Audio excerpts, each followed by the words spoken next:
سیدنا عمر رضی اللہ تعالیٰ عنہ جمعے کے دن نماز پڑھا رہے ہیں، خطبے کے دوران ایک جملہ بولتے ہیں، یا ساریۃ الجبل، اے ساریہ پہاڑ کی طرف دیکھو۔ پھر بات آگے چل پڑی، جو نصیحتیں کر رہے تھے، خطبہ پڑھ رہے تھے، وہ پڑھنا شروع کیا۔ لوگ سمجھے نہیں کہ ساریہ یہاں کہاں ہے۔ ساریہ ایک صحابی کا نام ہے جن کو حضرت عمر رضی اللہ تعالیٰ عنہ نے یمن کے علاقے میں جہاد کرنے کے لیے بھیجا تھا۔ جب وہ واپس آئے 6 مہینے کے بعد تو لوگوں نے ان سے کارگزاری پوچھنا شروع کی کہ بھائی جنگ میں واقعہ کیا پیش آیا، ہار کیا آئے کہ جیت کے، جیتے تو سبب کیا بنا، لوگوں کو جو شہادت ملی وہ کیسے شہید ہوئے، وجہ کیا ہوئی، تفصیل سناؤ۔ حضرت ساریہ جو اس لشکر کے امیر تھے انہوں نے کہا کہ بھائی کیا بتائیں، ہم لوگ دشمن کے یہودیوں کے مقابلے پر تھے، قریب تھا کہ یہودیوں کے تلواروں سے ہم سب شہید کر دیے جائیں کہ اچانک امیر المومنین سیدنا عمر ابن خطاب رضی اللہ تعالیٰ عنہ کی آواز آئی کہ اے ساریہ پہاڑ کی طرف دیکھو۔ ہم سارے کے سارے لوگ پہاڑ کی طرف متوجہ ہو گئے اور پورا لشکر پہاڑ کی طرف موڑ کے گیا تو ادھر پیچھے سے ایک بہت بڑا جمع غفیر قافلہ ننگی تلواریں لیے ہوئے چڑھ کے ہمارے اوپر حملہ کرنے والا تھا۔ ہم لوگوں نے ان کے اوپر حملہ کر دیا، نتیجے میں اللہ تعالیٰ نے فتح عطا فرمائی اور ہم لوگ کامیاب ہو کے واپس آئے۔ یمن اور مدینے کی دوری، ہزاروں میل کا فاصلہ، تار ٹیلی فون کا زمانہ نہیں، موبائل اور نیٹ کا سسٹم نہیں، کسی بھی طریقے سے خط پہنچانے یا بات کہنے کا کوئی طریقہ نہیں، لیکن اللہ رب العزت نے اس اپنے خاص و مخصوص بندے کو یہ صفت و خصوصیت عطا فرمائی تھی کہ مدینہ منورہ کے منبر کے اوپر کھڑے ہیں، خطبہ دے رہے ہیں، حالات کا اللہ نے اطلاع کر دی اور علم ہو گیا، اور وہیں سے پکار کے کہا ساریہ کہاں پھنسے ہوئے ہو، پہاڑ کی جانب دیکھو، لوگ حملہ آور ہونے کی تیاری میں ہیں، تم اگر ان کی جانب دھیان نہ کیا تم نے تو ابھی سب سارے لوگ ہلاک ہو جاؤ گے۔ ہم لوگوں نے پہاڑ کی طرف توجہ کی اور اللہ نے کامیابی عطا فرمائی۔ امیر المومنین سیدنا عمر رضی اللہ تعالیٰ عنہ مصر کے گورنر بنایا حضرت نے سعد ابن وقاص رضی اللہ تعالیٰ عنہ کو، ایک صحابی ہیں، مصر کا گورنر بنا کے بھیجا۔ گورنر ایسا نہیں جیسا ہمارے ہاں ہوتا ہے، باقی وقت کا تنخواہ دار ملازم۔ گورنر کے معنی نائب امیر المومنین، امیر المومنین کا نائب، جو دین کے بیان کرنے اور پہنچانے کے لیے طے کیا جاتا ہے، گورنر بنا کر کے بھیجا۔ حضرت سعد ابن وقاص کو مصر پہنچے، مصر والوں نے یہ بتایا کہ بھائی ہر سال یہاں قحط پڑتا ہے، ہم لوگ یہ کرتے ہیں کہ جب گرمی شروع ہوتی ہے تو ایک نوخیز نوجوان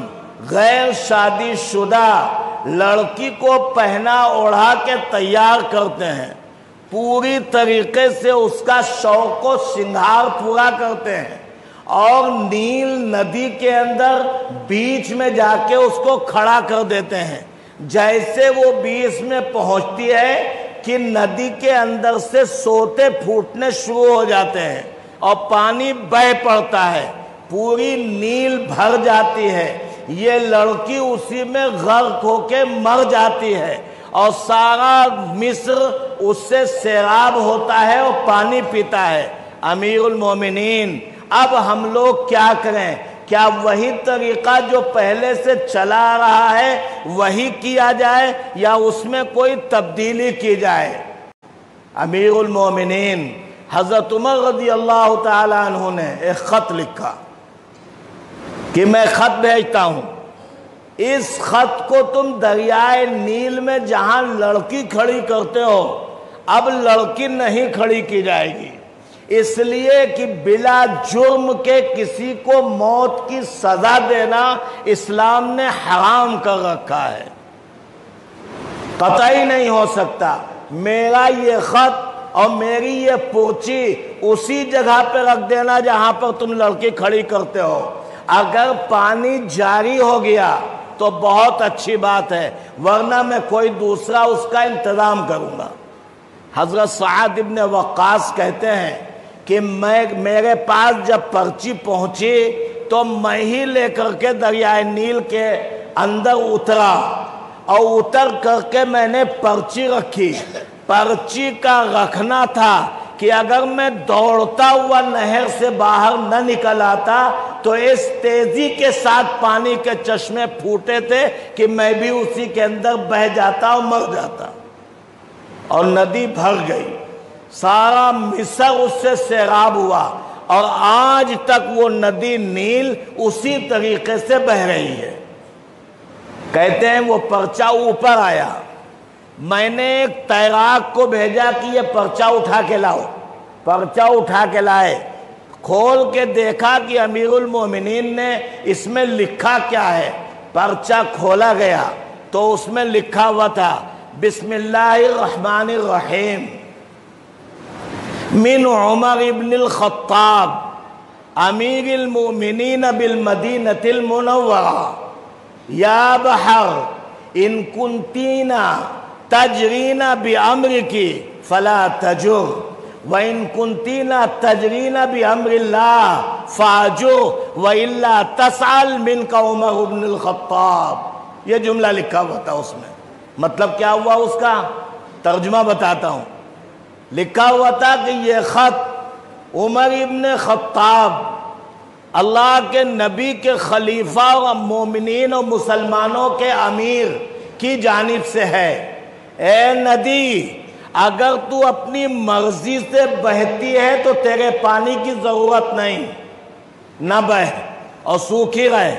اور اگر تو اللہ کے حکم سے بہتی ہے تو فوراً جاری ہو جا، پرچہ رکھتے ہی پانی کو جاری کر دے، ورنہ عمر قیامت کے دن تجھ سے سوال کر لے گا اور پوچھ لے گا کہ تو اللہ کے حکم سے چلتی تھی تو ایک بے گناہ عورت اور لڑکی کے جان لینے کی کیا ضرورت تھی۔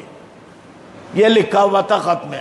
رکھنا تھا کہ پانی جاری ہوا اور آج تک اسی طریقے سے بہ رہا ہے، پورا مصر اس نیل سے سیراب ہو رہا ہے، پانی بھی پی رہا ہے، نہا دھو بھی رہا ہے، ضرورتوں میں استعمال ہو رہا ہے، باغوں کو سینچا جا رہا ہے، کپڑوں کو دھولا جا رہا ہے، مکانوں کی تعمیر کی جا رہی ہے، اور وہ پانی اپنی جگہ پر اسی وقت موجود ہے۔